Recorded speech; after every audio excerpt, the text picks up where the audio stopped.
Hello student, अब आपकी तैयारी को और ज़्यादा बेहतर और परफेक्ट बनाने के लिए हम लोगों ने एक नया सेगमेंट स्टार्ट किया है, न्यूज़ एडिटोरियल।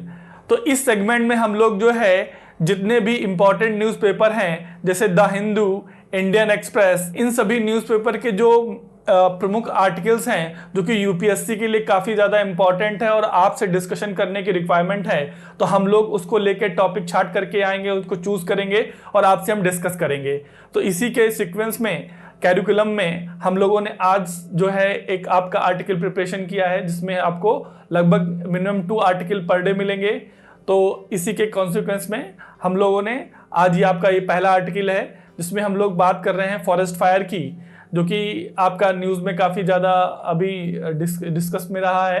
तो फॉरेस्ट फायर की अगर हम बात करें तो अभी हाल ही में जो है तमिलनाडु के कुन्नूर जो फॉरेस्ट एरिया है जो कि आपका क्या है नीलगिरी क्षेत्र में है, वहाँ पे ये चर्चा में आया या वहाँ पे पता चला कि वहाँ पे क्या है फॉरेस्ट फायर की जो है इंसिडेंट हुआ है और इसको अभी हाल ही में क्या किया गया है, कवर भी कर लिया गया, इसको काबू भी कर लिया गया। तो आपका जो है कुन्नूर एरिया में जो है जो कि तमिलनाडु में है, आपका नीलगिरी वन एरिया, नीलगिरी जो फॉरेस्ट एरिया है वहाँ पर ये आग लगी थी या फिर ये फॉरेस्ट फायर लगा था, जिसको अभी कंट्रोल कर लिया गया है। तो अगर हम जो फॉरेस्ट सर्वे जो रिपोर्ट है उसके अकॉर्डिंग देखें तो लगभग जो है आपका नवंबर 2020 से जनवरी 2021 के बीच में लगभग जो है 3.4 लाख इंसिडेंट हुए हैं फॉरेस्ट फायर के, जो कि एक लार्ज नंबर है, एक बहुत बड़ा नंबर है, जो कि इतने कम समय में इतने ज़्यादा इंसिडेंट हुए हैं भारत जैसे देश में। अगर फॉरेस्ट सर्वे की एक और रिपोर्ट देखें तो भारत में लगभग जो है 25.93 करोड़ हेक्टर जो फॉरेस्ट एरिया है वो जो है फॉरेस्ट फायर के लिए काफ़ी ज़्यादा सेंसिटिव है। कंपैरेटिव टू जो है अगर देखें तो जो है 10 करोड़ लगभग जो फॉरेस्ट एरिया है वो क्या मीडियम सेंसिटिव है, और साथ साथ जो है 35 लगभग करोड़ हेक्टेयर एरिया है जो कि आपका सबसे लेस डेंजर्ड है या लेस वनरेबल है। तो यहाँ पर हम पूरा अगर देखें तो भारत का लगभग जो है एक बड़ा जो फॉरेस्ट एरिया है वो आपका जो है लगभग 25 करोड़, जो काफ़ी ज़्यादा आपका डेंजर है फॉर फॉरेस्ट फायर। तो अब ये भारत में अगर हम देखें तो लगभग जो है इसका जो टोटल परसेंटेज निकालते हैं तो लगभग 4% जो है वो आपका फॉरेस्ट फायर के लिए जो है काफ़ी ज़्यादा डेंजर माना जाता है। भारत के जितने भी टोटल जो लगभग जो है आपका 24% है, अगर हम निकालेंगे जो पूरा भारत के जितना भी लैंड एरिया है उसका 24 लगभग जो अप्रॉक्सीमेटली 24% पे जो है वन कवर्ड है या फिर फॉरेस्ट कवर्ड है, उसका 4% जो है वो काफ़ी ज़्यादा जो है फॉरेस्ट फायर के लिए क्या है डेंजर माना जाता है। अब इसमें भी जो कौन कौन से स्टेट हैं जैसे अगर देखा जाए तो उत्तराखंड हो गया, छत्तीसगढ़ हो गया, मध्य प्रदेश हो गया, महाराष्ट्र हो गया, कर्नाटक और केरला, यहाँ पे इन एरिया में जो है जो फॉरेस्ट फायर के इंसिडेंट है क्या कंपैरेटिव तो ज़्यादा देखे जाते हैं या ज़्यादा जो है यहाँ पे ये वनरेबल है यहाँ पे। ठीक है, तो ये तो हो गई आपकी जो फॉरेस्ट सर्वे की रिपोर्ट। इसके अलावा जो है अगर हम देखें तो भारत में जो वनों या फॉरेस्ट का जो क्लासिफिकेशन है तो भारत में सबसे बड़ा जो फॉरेस्ट एरिया कवर करता है वो जो है आपका डेसिडियस फॉरेस्ट है। तो डेसिडियस फॉरेस्ट में जो आपके ड्राई डेसिडियस फॉरेस्ट हैं वहाँ पर जो है कंपैरेटिव टू सबसे ज़्यादा डेंजर रहता है या सबसे ज़्यादा प्रोबेबिलिटी रहती है वहाँ पर फॉरेस्ट फायर की जो है। फॉरेस्ट फायर वहाँ पर क्या है ज़्यादा कंपैरेटिव टू ज़्यादा आग लगती है, फॉरेस्ट फायर के इंसिडेंट देखे जाते हैं। कंपैरेटिव टू अगर हम देखेंगे जो है जैसे आपका एवरग्रीन फॉरेस्ट हो गया, सेमी ग्रीन फॉरेस्ट हो गया या फिर कॉनी फॉरेस्ट हो गया, यहाँ पर जो है जो फॉरेस्ट फायर के इंसिडेंट कंपैरेटिव टू क्या है कम देखे जाएंगे या कम चांसेस होते हैं, जबकि ड्राई डेसिड्यूस फॉरेस्ट में क्या है यहाँ पर ज़्यादा चांसेस होते हैं। ये तो एक सर्वे की रिपोर्ट है या फिर एक अप्रॉक्सीमेटली ये एक फिनोमेना है। अगर आप इसको समझें कि इसके लिए कॉज कौन कौन से हैं तो कॉज में जो है जो ह्यूमन कॉज में अगर देखें तो हम लोग खासकर जो है केयरलेसनेस ऑफ पीपल, ये ज़्यादा यहाँ पे सबसे बिग फैक्टर है, क्योंकि हम क्या करते हैं फॉरेस्ट एरिया में जलती हुई जैसे बर्निंग जो मैचेस हैं उनको जला के छोड़ देते हैं, या सिगरेट पी करके हमने क्या किया, उनके जो वहाँ पे फॉरेस्ट एरिया में फेंक दिया, या फिर हम जो है वहाँ पे कुकिंग या फिर जो है बाकी जब आप टूरिज्म वहाँ पे जब घूमने के लिए जाते हैं या फिर एंजॉय करने के लिए जाते हैं तो वहाँ पे कुकिंग या बाकी सब काम जो करते हैं उससे भी जो है जो बाद में जो वहाँ आग बची रह जाती है तो उससे भी आग लगने या फॉरेस्ट फायर का खतरा रहता है। साथ ही साथ जो है जो इलीगल जो हंटिंग होती है तो वो लोग जानवरों को भगाने के लिए जो है आग जलाते हैं, या फिर जो है जो प्रकाश जलाने के लिए या लाइटिंग करने के लिए जो इंसिडेंट अपनाते हैं उससे भी क्या है फॉरेस्ट फायर की क्या है कि फॉरेस्ट फायर जैसी इंसिडेंट होने का खतरा बन रहता है। तो ये तो ह्यूमन कॉज हुआ जिसमें हम लोगों ने बात की। कुछ नेचुरल कॉज भी हैं, जैसे आपका जो है लाइटिंग स्ट्राइक यानी बिजली का जैसे गिर जाना, या वॉल्केनिक इरप्शंस जो है, और साथ साथ जो है सूखी लकड़ियां और पत्तों में जो है आग लगने का खतरा बहुत ज़्यादा होता है। तो इसीलिए जब खासकर जो गर्मियों के महीने में जो है जब लकड़ियां सूख जाती हैं, पत्ते काफ़ी सूख जाते हैं तो उनसे आग लगने का खतरा क्या है काफ़ी ज़्यादा हो जाता है। तो ये तो एक नेचुरल कॉजेज हो गए आपके जो है। और अगर देखा जाए तो खासकर जो हिल एरिया है, जो माउंटेन एरिया है, वहाँ स्लोप पर जो है जब खासकर जो एग्रीकल्चर है, माइनिंग है, या फिर जो है टूरिज्म जो जैसे इंसिडेंट ज़्यादा हो जाते हैं या उनकी केयर नहीं की जाती है, उनसे भी जो है आपका वहाँ पे आग लगने या फॉरेस्ट फायर का क्या खतरा काफ़ी क्या होता है ज़्यादा होता है। तो साथ ही साथ जो है अभी हाल ही में जो है ये रिपोर्ट भी आई है कि तापमान में वृद्धि होने या increasing of temperature and also lack of rainfall, यानी वर्षा के कम होने और साथ साथ तापमान के बढ़ने से जो है आपका ये जो फॉरेस्ट फायर जैसे इंसिडेंट क्या हुए हैं काफ़ी ज़्यादा हो गए हैं अब। और ये जो फॉरेस्ट फायर जैसे इंसिडेंट होते हैं ये करते हैं, इनसे क्या इफेक्ट होता है, इनसे सबसे बड़ी बात है जो आपके जो फॉरेस्ट वेल्थ हैं इनको काफ़ी ज़्यादा नुकसान होता है। और साथ ही साथ जो है जो लिविंग बीइंग्स हैं जो कि आपके फॉरेस्ट एरिया में रहते हैं उनकी जान को बहुत खतरा होता है, वो काफ़ी ज़्यादा मारे जाते हैं। साथ ही साथ जो है और क्लाइमेट जैसे विश्व जो वैश्विक चैलेंज है या जो ग्लोबल चैलेंज है इसमें भी क्या हो जाती है बढ़ोतरी हो जाती है। ये काफ़ी मतलब क्या है ग्लोबल वार्मिंग जैसे चैलेंज को क्या करते हैं इंक्रीज करते हैं, बहुत ज़्यादा बढ़ाते हैं। तो ये तो इफेक्ट रहे कि जो है फॉरेस्ट फायर जैसी घटनाएं जो होती हैं तो वो क्या इफेक्ट डालती हैं हमारे एनवायरनमेंट पे, जो है एनवायरनमेंट पे बहुत ज़्यादा वो डिग्रेड करती हैं। मैंने बताया जैसे ग्लोबल वार्मिंग जैसे चैलेंज को क्या करेंगी बढ़ाएंगी, ठीक है। हमारे जो बायोडाइवर्सिटीज़ है उसको भी कम करती हैं ये जो है। तो ये इन सब को क्या है ये इससे इफेक्ट हुए हैं। अगर अब देखा जाए कि अब इसको कैसे रोका जा सकता है या इसको कैसे कम किया जा सकता है, तो इसको कम करने के लिए हम लोगों को क्या करना चाहिए, जैसे एक सबसे बड़ी बात है कि अवेयरनेस लाने की ज़रूरत है कि लोग जो है लापरवाही में जो चीज़ें फेंक देते हैं जिनसे आग जलने के या फिर फॉरेस्ट में आग लगने का खतरा होता है, उससे क्या है उनको जागरूकता वहाँ पे बढ़ाई जाए। साथ ही साथ जो है वनों के क्षेत्र में जो खासकर जो वन एरिया हैं या जो फॉरेस्ट एरिया हैं वहाँ पर क्या किया जाए सुरक्षा काफ़ी बेहतर बनाई जाए, जिससे वहाँ पे जो इलीगल हंटिंग है उनको रोका जा सके।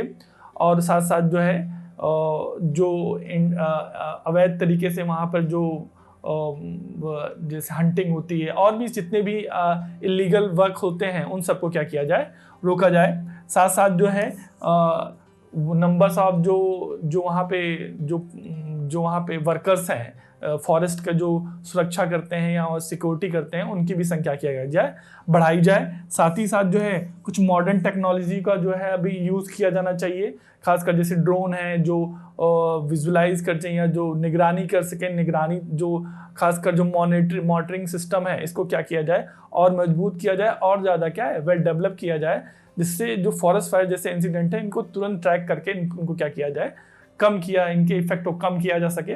तो ये जो है मॉडर्न टेक्नोलॉजी का यूज़ किया जाए। साथ साथ क्या है कि हमें कलेक्टिव लेवल पे भी क्या है एक रिस्पॉन्सिबिलिटी समझनी है, क्योंकि जो फॉरेस्ट हैं ये आपकी एक कम्युनिटी या पूरे कम्युनिटी कंट्री या फिर कह सकते हैं ग्लोबल लेवल पे क्या है एक महत्वपूर्ण एसेट है, इनको बचाया जाना बहुत ज़्यादा ज़रूरी है। इसी से आप इन्वायरमेंट के जितने भी खासकर चाहे हम जो भी पोल्यूशन की हम बात करते हैं, चाहे आप एयर पोल्यूशन की बात कर रहे हो, चाहे वो ग्लोबल वार्मिंग की बात कर रहे हो, सभी में जो है इन वनों को जो फॉरेस्ट हैं इनका बहुत बड़ा बिग रोल है कि पर्यावरण के जो लेवल को क्या करें, जो पॉजिटिव इम्पैक्ट है इनको बनाए रखने में इन फॉरेस्ट एरिया का काफ़ी बड़ा योगदान होता है। तो जो फॉरेस्ट फायर जैसी घटनाएं होती हैं इसका बहुत ही डिस इम्पैक्ट होता है, जो कि काफ़ी ज़्यादा आगे चल कर के क्या है, ये हमारे ग्लोबल वार्मिंग और भी जैसे घटनाओं को क्या कर सकता है, इंक्रीज कर सकता है। तो यहाँ पर हमें एक जॉइंट एफर्ट्स की रिक्वायरमेंट है और एक कलेक्टिव रिस्पॉन्सिबिलिटी समझने की ज़रूरत है कि फॉरेस्ट फायर जैसी घटनाएं हो रही हैं तो इसमें खासकर जो वहाँ के लोकल पीपल्स हैं उनको भी शामिल किया जाना चाहिए, क्योंकि जैसे ही इस प्रकार की घटनाएं हैं तो वो लोग वहाँ सबसे पास रहते हैं और वो उसमें उसको बुझाने में या उसको ख़त्म करने में या उसके इफेक्ट को कम करने में काफ़ी मदद कर सकते हैं। तो खासकर कम्युनिटी लेवल पे भी जो है एक अवेयरनेस और एक रिस्पॉन्सिबिलिटी का जो है एक भाव वहाँ पे डेवलप किया जाना चाहिए। तो ये आज का हमारा आर्टिकल रहा जिसमें हमने फॉरेस्ट फायर जैसी जो इंसिडेंट भारत में बढ़ रहे हैं और इसके क्या कॉज हैं और क्या इफेक्ट रहे और क्या क्या इसको रोकने के लिए क्या काम किए जा सकते हैं, इस आर्टिकल में हमने डिस्कस किया। तो आई होप काफ़ी अच्छे तरीके से समझ में आया होगा। अभी हम लोग एक आर्टिकल और डिस्कस करेंगे इसमें जो कि पीयूष सर आपसे डिस्कस करेंगे। तो मिलते हैं नेक्स्ट आर्टिकल में। The next important article that we are going to discuss today is about the hepatitis problem in India. तो हेल्थ और डिजीज काफ़ी इंपॉर्टेंट सेगमेंट है यूपीएससी का, हमेशा क्वेश्चंस आते रहते हैं। तो इसी के कॉन्टेक्स्ट में आज हम हेपेटाइटिस से रिलेटेड एक आर्टिकल, बहुत इंपॉर्टेंट आर्टिकल आया था आपके इंडियन एक्सप्रेस में, तो आज हम जानेंगे कि ये हेपेटाइटिस बी का क्या इशू है, इंडिया में क्या क्या चैलेंजेस हैं और कैसे फिर इसे रिजॉल्व किया जा सकता है। इस आर्टिकल के कॉन्टेक्स्ट में रख करके हम समझेंगे। तो बेसिकली पर्पस ये है कि ये आर्टिकल आपको कम समय में अच्छे से सारी इंपॉर्टेंट चीज़ें आपको कवर करा दी जाए, ताकि आपका टाइम ज़्यादा वेस्ट ना हो इस आर्टिकल को अच्छे से तैयारी करने में, पढ़ाई करने में, नोट्स बनाने में। तो ये चीज़ें आपको टेलीग्राम पे भी प्रोवाइड कर दी जाएगी, आप लिंक में ज्वाइन कर सकते हैं। तो ये आर्टिकल का आज का हमारा हेडिंग था इंडियाज़ हेपेटाइटिस हेडेक। तो ये आर्टिकल अभी क्यों आया है, क्योंकि अभी हाल में ही एक रिपोर्ट रिलीज किया गया है जिसका नाम है ग्लोबल हेपेटाइटिस रिपोर्ट 2024 और इसे किसने रिलीज किया है, वर्ल्ड हेल्थ ऑर्गेनाइजेशन ने। ठीक है, तो वर्ल्ड हेल्थ ऑर्गेनाइजेशन ने ये एक रिपोर्ट इशू किया है और इसमें हम पार्टिकुलरली इस आर्टिकल में इंडिया में क्या इश्यूज है, क्या चैलेंजेस है हेपेटाइटिस डिजीज को लेकर के, उससे डिस्कस किया गया है। तो इंडिया की बात करें तो India accounts for around 11.6% of total hepatitis cases in the world. तो इंडिया पूरे वर्ल्ड में अभी सेकंड पोजीशन पे है, just after China, hepatitis cases के मामले में। तो काफ़ी ज़्यादा डिजीज बर्डन है इंडिया में हेपेटाइटिस का। और उसके बाद जो हेपेटाइटिस की बात करें तो ये इतना इंपॉर्टेंट क्यों है, क्योंकि it is the second largest infectious killer globally. तो बहुत सारे डिजीज होते हैं जो कि जिससे कि लोग जो है दे लूज देयर लाइफ्स। इसमें से सबसे टॉप पे फिलहाल कोविड-19 ही है और सेकंड नंबर पे आपका टीबी और हेपेटाइटिस दोनों आता है। तो इसलिए ये काफ़ी ज़्यादा इंपॉर्टेंट हो जाता है। हर साल काफ़ी ज़्यादा लोग जो है they lose their lifes to this disease. तो अब हम समझते हैं कि इंडिया में थोड़ा सा हेपेटाइटिस के बारे में पहले समझ लेते हैं कि हेपेटाइटिस क्या है, कैसे होता है और कितने टाइप्स हैं इसके। तो बेसिकली 5 टाइप्स ऑफ हेपेटाइटिस होते हैं, hepatitis A, B, C, D और ई, 5 तरह के ये इसका वेरिएंट है और ये एक वायरल डिजीज है, यानी ये वायरस के थ्रू होता है। On the other hand tuberculosis जो है वो बैक्टीरिया से होता है, but hepatitis is caused by a virus. अब जितने भी हेपेटाइटिस है उसमें लिवर से रिलेटेड प्रॉब्लम्स होते हैं, लिवर सिरोसिस, लिवर कैंसर। तो जितने भी हेपेटाइटिस है, जितने भी वायरस है हेपेटाइटिस से रिलेटेड, वो लिवर को अटैक करते हैं, वो हमारे इम्यून सिस्टम को, they make our immune system attack our liver. तो इससे लिवर रिलेटेड डिजीज जो है, लिवर रिलेटेड इश्यूज जो है वो होती है हमारी बॉडी में। बट इंटेंसिटी अलग अलग होती है। लाइक कुछ हेपेटाइटिस में ज़्यादा प्रॉब्लम हो सकती है, ज़्यादा वो इंटेंस होते हैं। कुछ हेपेटाइटिस जो है वो इजीली क्योर हो जाती है, अपने आप भी ठीक हो सकता है। तो वो भी आगे हम समझेंगे कौन सा हेपेटाइटिस ज़्यादा खतरनाक है।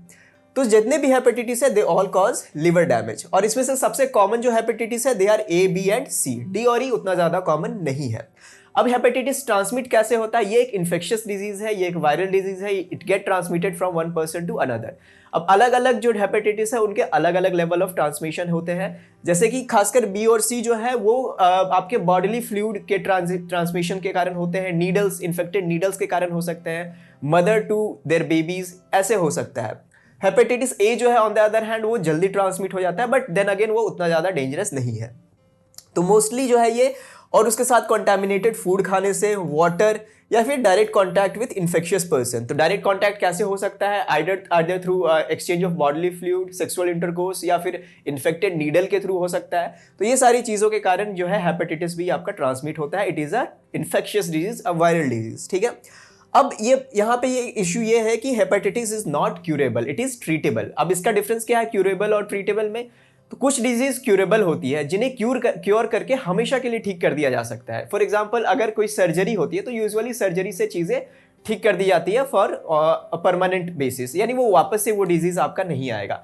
बट ट्रीटेबल का मतलब है कि वैसा डिजीज जिसके लिए आपको लाइफ लॉन्ग मेडिसिन जो है वो आपको लेने पड़ेंगे, और जिससे कि हम सिम्टम्स को रिड्यूस कर सकते हैं, जिससे कि हम प्रॉब्लम्स को कम कर सकते हैं, बट वो क्योर नहीं किया जा सकता पूरी तरह। तो हेपेटाइटिस जो है अगर किसी को एक बार हो जाता है तो it is a treatable disease but not a curable disease. हाँ, इसे प्रिवेंट किया जा सकता है बाय टेकिंग वैक्सीनेशन, बट एक बार अगर हो गया then only treatment is possible, cure is not possible for now.